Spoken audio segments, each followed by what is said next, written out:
And now time for a check of your weather forecast. Brittany, what do folks need to know as they are getting ready for their Sunday plans? I would say have a jacket ready to go, but you're not going to need the heavy coat all day.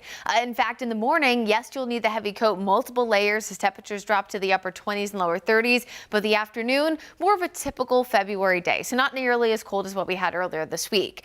Areas up in the mountains certainly taking advantage of how cold it is right now. Places like Boone, Jefferson already dropping into the 30s and feeling like the 20s. This is a perfect opportunity for places like Sugar Mountain and Beach Mountain to get some of that snow machine activity going entering the overnight hours. Really a perfect weekend for folks who were heading to the mountains to enjoy. And if you're one of those, maybe you have spring break for the kids in this upcoming week, whatever your plans are, it is going to be nice and cold the next few days for places in Virginia, West Virginia, the mountains of North Carolina to get some of that man-made snow. Unfortunately, though, at least in the near term, no chance for the natural stuff at those higher elevations. Now, no chance for the natural stuff either here in the Charlotte area, as we have seen so far 5 days with measurable, or I guess technically 5 days with snowfall and 4 days with measurable snowfall so far this season. Now that's closer to average based on how many days we had snow, but actually still about a third of our normal snowfall for the year.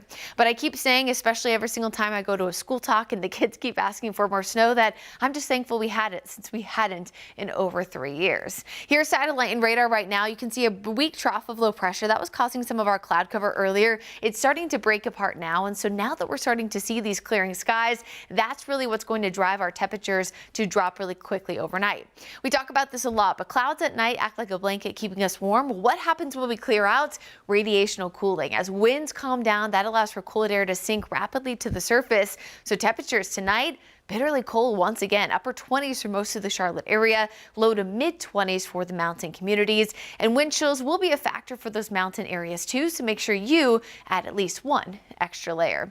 So as we drop into the upper 20s tonight, a quick warm up underway in the afternoon as we do start to track a more southerly and southwesterly wind, especially Sunday night and into Monday. Temperatures are going all the way up. So tomorrow, we're not quite there, mid to upper 50s, which is normal for February, but by Monday, we're talking the 60s, and then all bets are off Tuesday, Wednesday, Thursday. Now, don't be fooled by the false spring because we still have plenty of time to see cold air here in the Charlotte area. In fact, our average last frost or freeze, yes, that's sometime in March, but we see frost and freeze activity sometimes all the way through April and May, which is why you'll normally hear meteorologists here in the Charlotte area specifically saying to plant, you probably want to wait to at least tax day. But at least some warmer days, especially after a wild week of cold weather we had last week. Here's your Guy Roofing 7-day forecast. Things look pretty great all week. We have a small chance of rain Thursday with a weak system passing by, but that should clear out just in time for the weekend, which March 1st, first day of meteorological spring, also first home match for Charlotte FC.